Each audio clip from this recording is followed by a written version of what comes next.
Good afternoon, everyone. Welcome to the seventh edition of Coffee with Ashish. Today, we have got a very interesting topic at hand and also a very inspirational leader with us. In fact, the first woman leader to have on our show. So, we are very privileged to have Neelu ji with us today. But going back to the topic for a minute, on this show, we have talked about pre-GDS era. We talked about how technology has completely transformed the end customer experience. We talked about B2B aggregators. We've talked about B2C. We also talked about car product. And last session with Exigo, we also talked about how AI, chatbots, and technology are completely, transforming the end-to-end customer journey. And we talked also about corporate travel in a big way and how TMCs and organized companies are enhancing the corporate travel experience. We had Amex, Ashish Kishore with us last week to talk about it.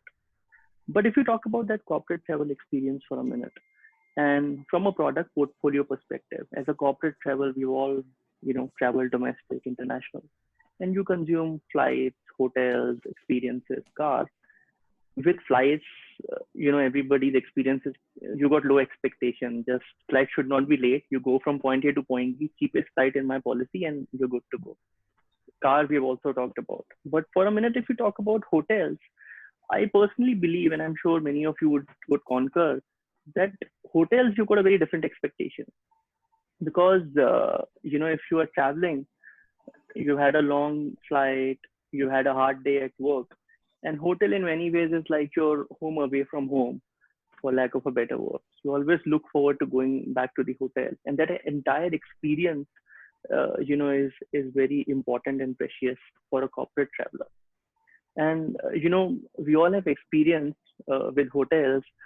You always have a lot of niggles happening. In fact, as always, I have a short cartoon to show you, and I'm sure many of you would sort of relate to it.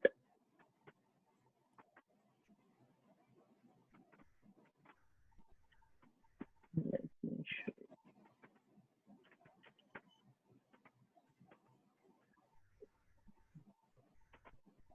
Yeah. So if you see on the left, which I have never understood personally also, that whenever you book online, ultimately at the hotel reception, you have to completely refill all the information, which is a painful exercise to do. And also on the right, if you see sometimes, some of us who are fitness freaks, who have expectations of business center, high speed Wi-Fi and gym in a hotel, and sometimes you go end up in a place where you do not have those amenities. So I'm sure all of us have experienced at some point in time in our life both of these experiences. I have personally experienced the left one almost 100% of the times, and I'm sure Neelu will explain me why this happens. But looking at that, there are some companies, who looked at that opportunity of enhancing the hotel category of the entire corporate travel in a much profound way. And one of those companies is HRS, which is a global, technology company based out of Germany. And in India, it's been only for last 4 years, but they provide exclusive hotel related services to large local and MNC companies. And they provide services like intelligent sourcing, online booking portals, and mobile app technology. They also do, forecasting, benchmarking, strategic consulting, efficient negotiation processing, rate loading, and rate auditing. So it's like an end-to-end intelligent technology powered, hotel specific solution, which is very unique in many ways, I believe. And recently to up the ante, they got on board our esteemed guest today, Neelu Singh, who has joined them recently. And if you talk about Neelu's journey, it's been more. I mean, looks can be deceptive, but she has been in the industry for last 26 years. And the more I read about you, Neelu, I'm in complete awe and admiration of what you have done and achieved. It is so amazing to hear that in an industry, travel industry, as we know, has been typically dominated by men. She has broken the glass ceilings in many ways. And if you read about her at the age of 32, and I can relate to it because I'm 32 now, and I feel embarrassed that I haven't done anything in my life. She was handling EasyGo One as part of Cox and King's complete business as the CEO at the age of 32. And in 14 years, she has completely transformed that business at EasyGo One. starting off as B2C and then slowly transiting into B2B and managed that entire journey. And now, as she joins HRS, there are extreme hopes of the industry and HRS group globally that she's gonna, relive the same magic and transform the organization in India and globally. So with that, it is my personal, honor and privilege to welcome you, Neelu Singh, to the conversation. And I'm gonna now hand over to Ashish to have a conversation with her while I sit back and enjoy my coffee. Thanks, Karthik. Thanks a lot. You're really All helpful introduction. Thanks. right, Neelu, so how's your coffee? I'm enjoying it. I'm not a coffee drinker, Ashish, I must confess. Put you into it. Look, Karthik has said what he said, but I'm going to make two statements. Yeah.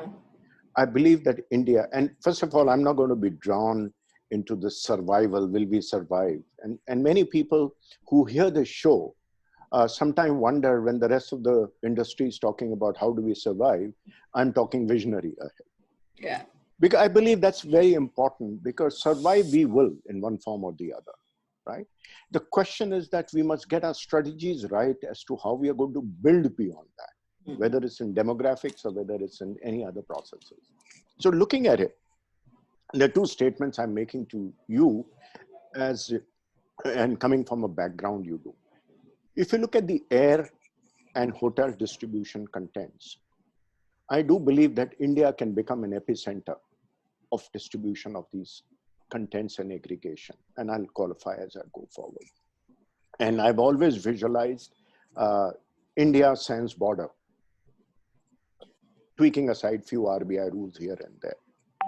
And second point I'm making is that in the hotel segment, many of us probably don't know or don't think hard enough that as far as the hotel buying experience in India is concerned, it's a very truncated experience. And I don't mean exactly what Karthik is saying in terms of filling forms and doing that. But a huge percentage of the hotels actually don't get booked in India, especially in the corporate travel segment. You get your principal overseas to do it. You book it through somebody else and you pay directly. And in other words, that revenue so-called does not stay within the Indian shore. So the aim and objective is, how do we do and what are you doing towards growing that market in India? So India pie and stake of actual sale, which is generating the corporate travel business at least. And because there is a thin line. If somebody from Deloitte was to travel overseas, he'll go on a Make My Trip site and book it, and you won't know whether he's a corporate traveler or he's a retail guy. Yeah. So there's a thing. So let's get back. Let's get specifically to the OTA market. If you look at the online air distribution, China today does not have a GDS or inventory which supports sale of air from outside China. It caters to travel within China for sure, but it doesn't have one.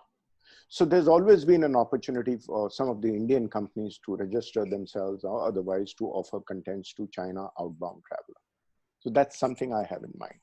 The second thing I have in mind, that the same companies which were already countries rather, whether it be European company or US country, who were giving those contents to China, with the relationship of China and the rest of the world, especially America and Europe, does the equation change and does it throw up a larger picture for Indian air content aggregators to therefore move into that bracket in a bigger way than they ever did? And we'll come to the hotel part in the next. No, sure, thanks. And this is one of my recent experiences. So I'm like, it's pretty fresh in my mind right now about China and the airspace there. So I think how Chinese market particularly has been a very, very, in fact, difficult and yet a great market to be in. And that's been my personal experience of last couple of years that, we've been in that market in my previous organization. Also in the current organization, we are, pretty dominantly present in HRS, present in China. So yes, it is something, it's a market everybody wants to enter. But it is so similar to India. So that's the nice part of it, because, Indians are pretty familiar with the way, when you enter that market, you realize that they are quite like us and, possibly a lot more hardworking than us, and I think we work a lot. Indians work very, very hard, I feel. But I feel Chinese are 10 times us. They really work exceptionally hard and they'll make you work hard. And I think that's a great part of it. But also that market works tremendously on relationships, Ashish. So what's happened is that, if there is a relationship set, no matter what deal you're getting in with, of course, they are hard negotiators, they are like solid negotiators. And I think the world has known China for, great negotiations, and they're very, very good with it. But once, the relationship is established, they would like to continue to hold on to it. And I think these are two big factors which one needs to keep in mind, irrespective of what product you're getting into that market with. Now, as far as the airline piece is concerned, China has been quite uniquely placed. In fact, Japan and China are quite similar. The local domestic content is on their, own GDS, which is pretty much confined to their sort of, own domestic market. And while that content is available on a couple of GDSs, global GDSs, but they do not entertain, using that on the global GDSs. And the international outbound content out of China to other markets is, largely encouraged on the global GDSs. And that's what is being used. In fact, they don't use the local GDS for outbound destinations, and they pretty much use the global GDSs, and all the global GDSs are present in China. And the Chinese are, so there is a sense, the fear of language and fear of a foreign land. Of course, they are combating that by bringing in a lot of international, staff who's able to deal with people who understand English, and they're able to, bring in that international feel to their, whole entire interaction, whether it is with any global players. So what is happening? What I feel is that while they are, trying to pick up inventory from various markets, and India has been one of the key destinations for them to tie up with players like, who are into the distribution space. They are also very smartly trying to assess if they can come in directly. I think it's a matter of time. What they're going to do is eventually, as the volumes are going to grow, they are going to start, setting up shops in each of those markets, because, they clearly understand that for them to buy someone here is not going to be difficult, and they're going to be, soon, creating their own shops and licenses. And this is true for all large and the mid-sized players, and then large and mid-sized are fairly large from our point of view. And so I think how, my experience says that, this business with China is going to be for a short span of time. We're going to be there with our content, but they are going to be there all over the globe trying to set up shops and buy directly from the suppliers, which means the airlines. And I think one way of looking at it is that till the time they get to that, try and make the most of it, and try and take as much business as you can, from that market. But long-term perspective, the strategy has to be very, very different. And, the strategy has to be something, which is agnostic of China. And if you ask me, that's where our focus should be as organizations, that Indian organizations, that, rather than, putting all our eggs in one market, we should look at a strategy which is more global in nature. And I think China is doing that, and we should do the same as well, and look at models. And India is quite similar to them in terms of our consumer behavior, right? We are there in every single market, every large markets Indians are present. They are present in every large markets. There's a lot of travel that happens from our respective countries. So, in that sense, our behavior is quite similar. And I feel that the more the companies are going to, start developing models to cater to global, opportunities, that'll be better for the organizations. And so that's how it is. Of course, they are opportunists, so they pick up immediate opportunities that's coming their way, and they start working. But I know long term, it's not going to be a long sustainable business, because they are great negotiators. Something to learn how to set up businesses. I would literally learn from them that get in, get going, ramp up the numbers, and go and buy directly. And that's how it is. And also what has happened is that the model that has so far, really done well out of this market is with China, particularly since we are discussing China. They are using a lot of India content in their market because there's traffic coming from China into India. That is one opportunity. The second opportunity is that there are also certain airlines who are offering good deals, which are,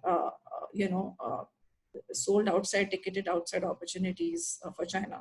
So they are buying into those opportunities from anywhere. So whether it's that opportunity sits out of India, whether that opportunity sits out of Middle East or any other market. And interestingly, they sort of focus a lot on identifying those markets where the SOTO deals, SOTO is the word I'm sure all of you are familiar with, and not, that SOTO deals, which markets are sitting with good SOTO deals, what routes, which airlines, which markets, which routes, where, I mean, they literally track it, from that perspective, that where is that deal sitting? And can I do the ticketing in that market? Because, I think, and that's how they operate. But what is happening is that airlines are getting smarter. They're understanding this game quite well, and because it's also impacting their, revenues in those markets dramatically. For example, if they are buying a ticket, India, China, India out of Iran, Iraq for that matter, or, somewhere else, they obviously are concerned about it because the revenues are dipping in India and other markets. So obviously the airlines are,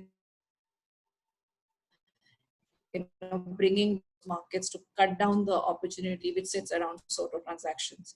So the SOTO is going to get, over a period of time, it's not a long-term strategy at all. And to my mind, I think a couple of players globally have done this very, very smartly. One is, of course, Kiwi.com. I'm sure some of us have heard of them. They are quite good. They're like really doing it quite well. And there's eGlobal Fairs, which is a very old player in the US market, and they've been there for some time. And they continue to create value, though they haven't they moved into multiple markets. The model is that they are able to, on the platform, technology of course is the basis, but on that technology, how are they bringing in fares on different routes globally, and managing to operate, keeping all the basic ticketing regulations in mind, and offer that to consumer across the world. And I think that is something that is going to evolve, because eventually this is going to become borderless. Yeah. So the point here, of course, to conclude this point is, Neelu, I mean, we are all fighting within the country for the same customer. I'm only trying to visually grow our market outside Indian border. And especially when some of our companies, Indian companies, have become very evolved in technology and understanding the markets. Obviously, there is space for more to come in and just focus on that market. We do know, Make My Trip started from US-India, US traffic, right? So I think what I would conclude is telling the viewers, look hard, Neelu, even if you say that eventually may extend into a few years, that you actually have an opportunity to bounce back if you look at markets outside India. And it doesn't mean investing huge billions and billions of dollars outside it, actually just being smart about it. And I move back to the hotel, now that we've established that. What percentage of hotels, Neelu, can you estimate, both from a retail and corporate perspective, for outside India, which is actually sold and prepaid in India versus, well, maybe booked in India, but paid directly with no tracking of commissions for Indian guys, or not even booked here, booked by a principal in my London office, and so on? Is there a percentage to this pie?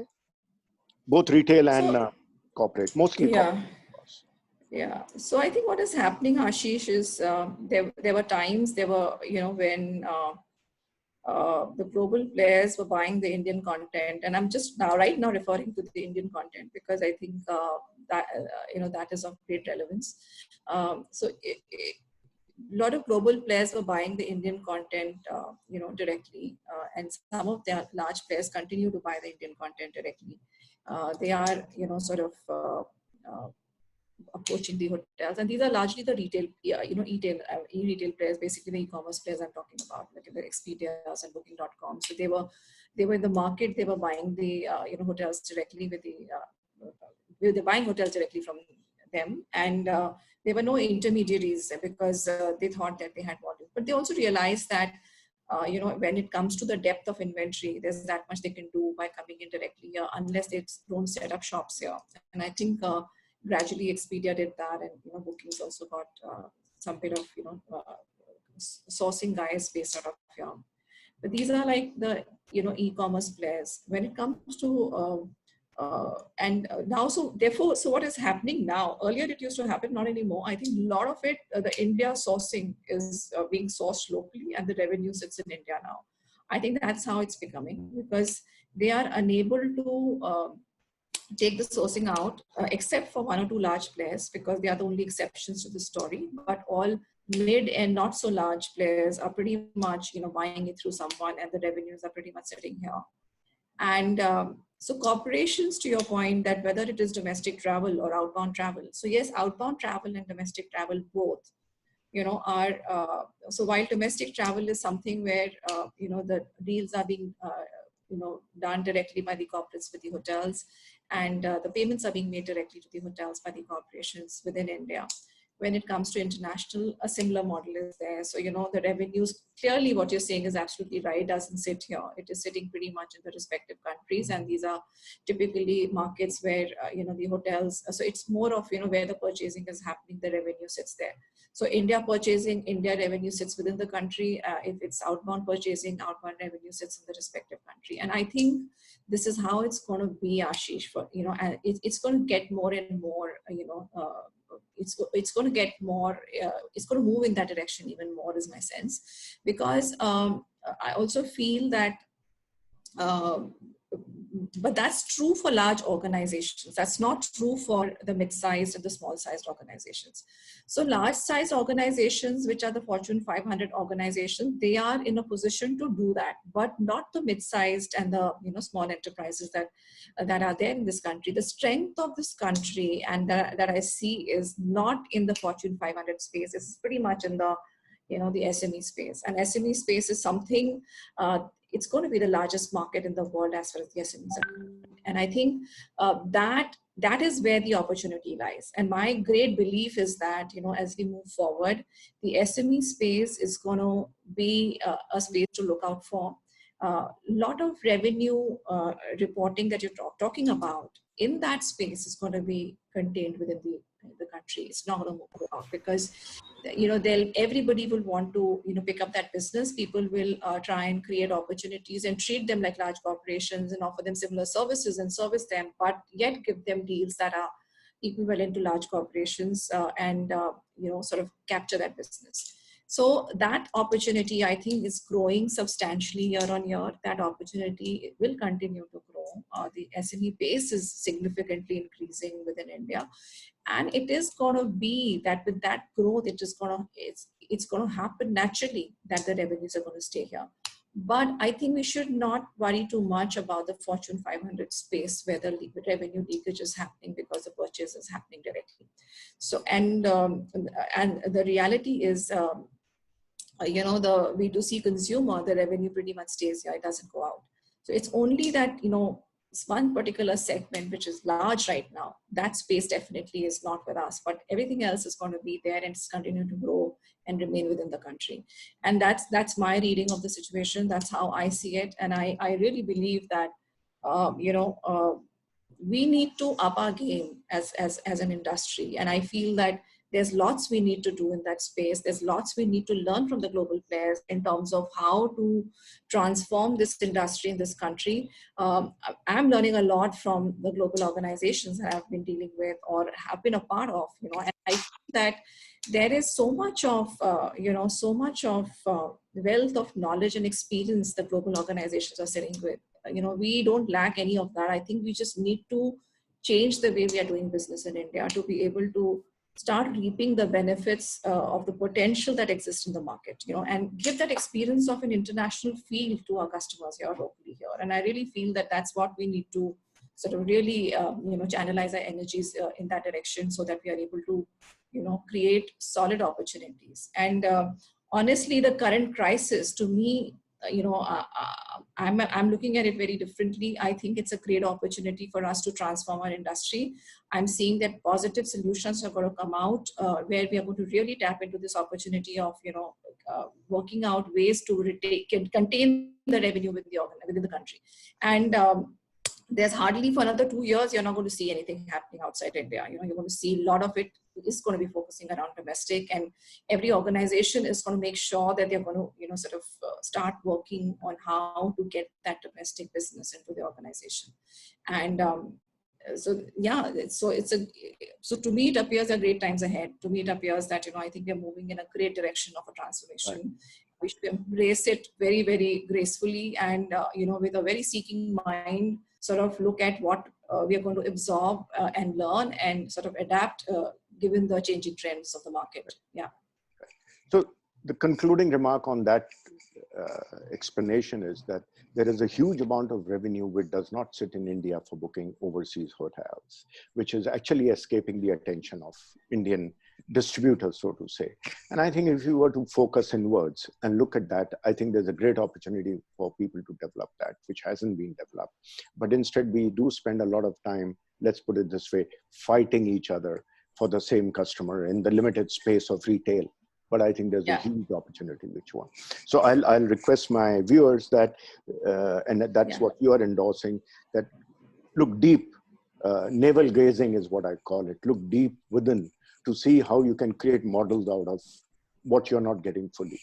So my last question is back to the organization now you head, the German company. And I read this, you say, you make a statement, reshaping the hotel category of corporate travel. What does that mean? Yeah. Is that something what we are talking? I liked what Karthik introduced my organization as. So he sort of did a good job with that, but I'm going to use this opportunity to really Good, talk it saves us time. But it's just because what you can tell us rather than the organization is back to the same thing. What can TMCs, and we are talking the corporate space now, we're not talking retail, because retail, we do hope the OTAs are serving and you're saying the revenue sits in India. What can the TMCs, big or small, do to make sure that the hotels for their customers are booked from India, paid from India, so the revenue sits in India and their own size of the market grows, rather than letting us a huge percentage being booked from overseas and they don't even know about it and they're fighting for the same airline ticket, if I may say. Yeah. So I'll break it up into two, Ashish, because this whole corporate travel space is so large that, I really feel that, one model might not fit the entire corporate space in India, and the reason I say this, because the behaviors are very different when it comes to mid and small size corporations, and the behavior is very different when it comes to large organizations, large corporations. So clearly, one thing which is common across segments within the corporate space is that it is highly fragmented, very, you need to be patient to be able to, sort of build solutions around to, cater to this particular segment. And I think technology is going to be key to this space. Without technology, there's nothing that is possible, especially in the corporate travel space. And I think even when I look at the global corporate travel space, and I think we are far, we have a long way to go. We're getting there. I think a lot of good brands are, doing great stuff in India right now, but we still have lots to do looking at the potential that we have within this market. And what's going to happen, I think, especially the lodging space, lodging is so fragmented. Airline has sort of, got it right. They've got the structure right. They've got the distribution right. They've got the tech right. I think it's sorted in that sense. So, managing airlines is not so difficult, as far as the corporate market is concerned. But when it comes to hotels, it's extremely difficult. And the core issue is that the hotels, even if the intermediaries are sitting with great technology, the hotels do not have that technology. And they are finding it difficult to, have a common technology platform to bring on hotels on.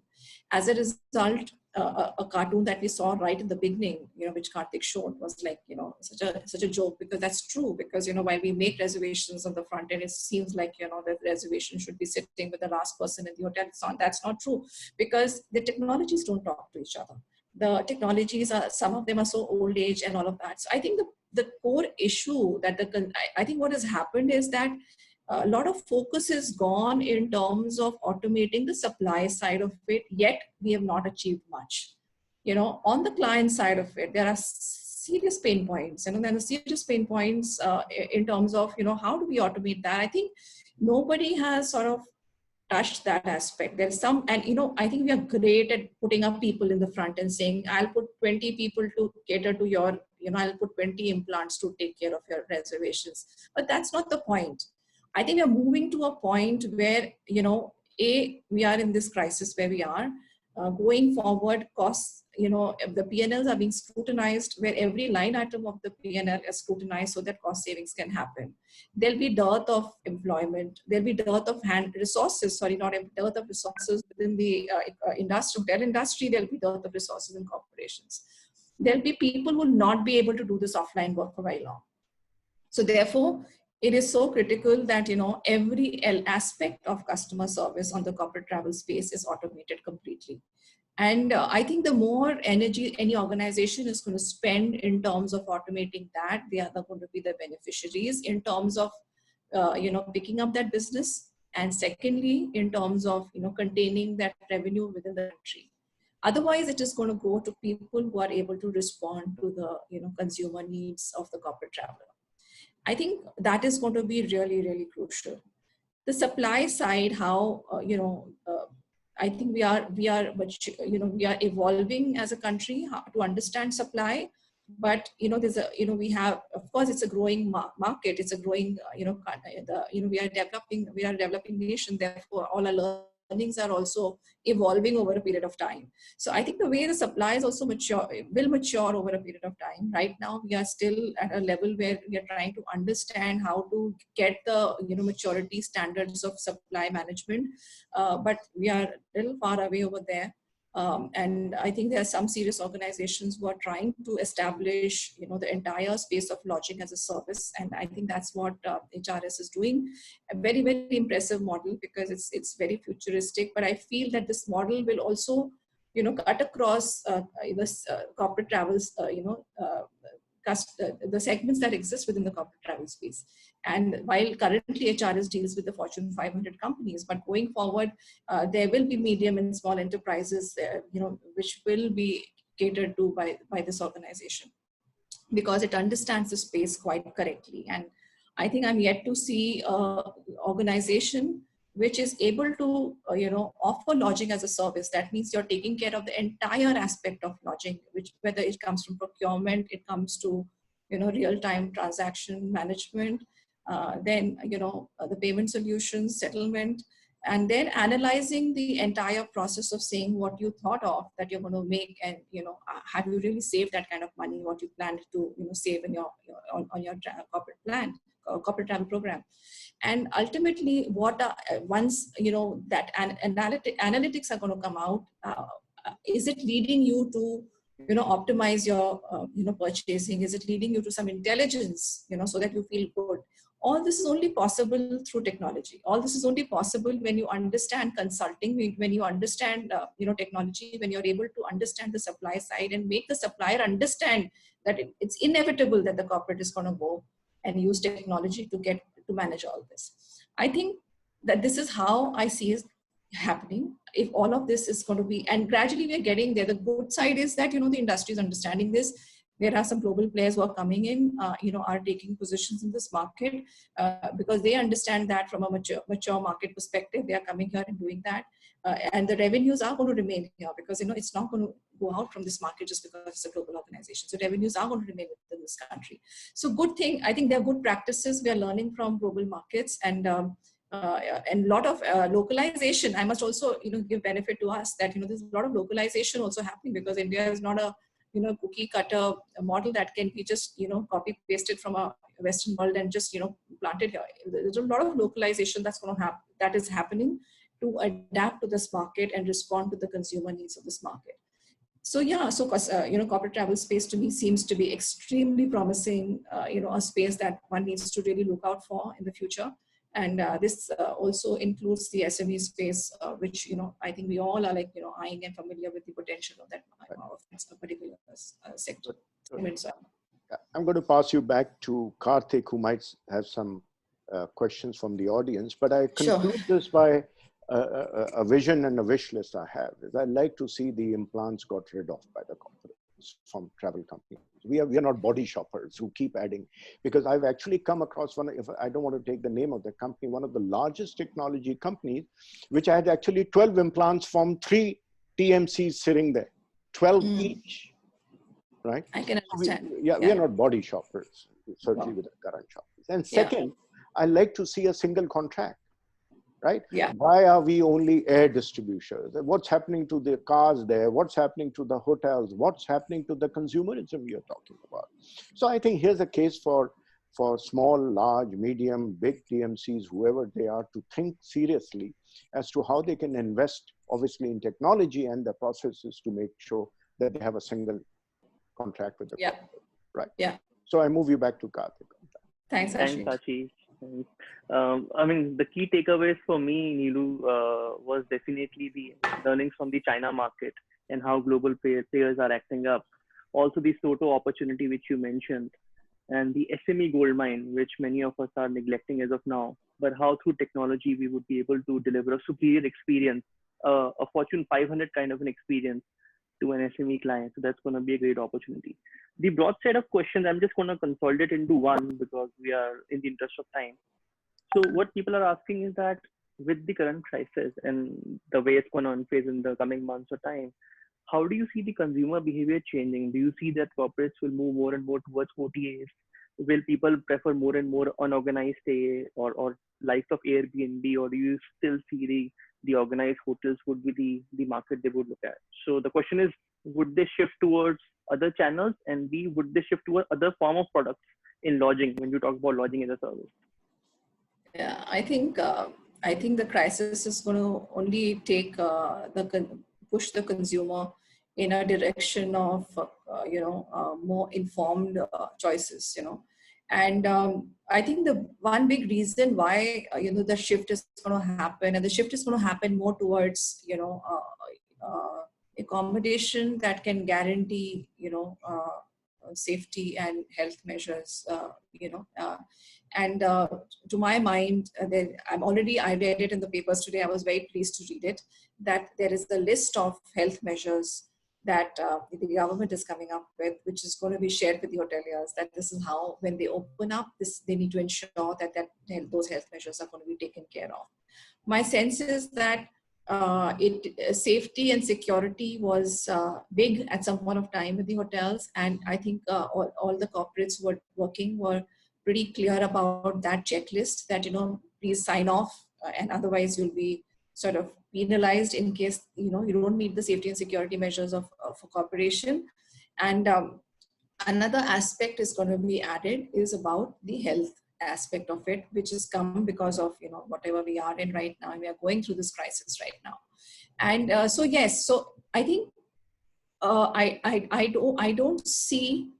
I think the accommodation by space, which is the corporates, the buying side of it, is going to become more and more organized and more structured, and it's going to be more stringent. So I don't think the per diem concept of employees going and buying from an online portal will be acceptable anymore, because the corporations are going to starting to consolidate their purchasing, because there'll be pressures on cost savings, there'll be pressures on managing P&Ls, and maintaining a healthy bottom line.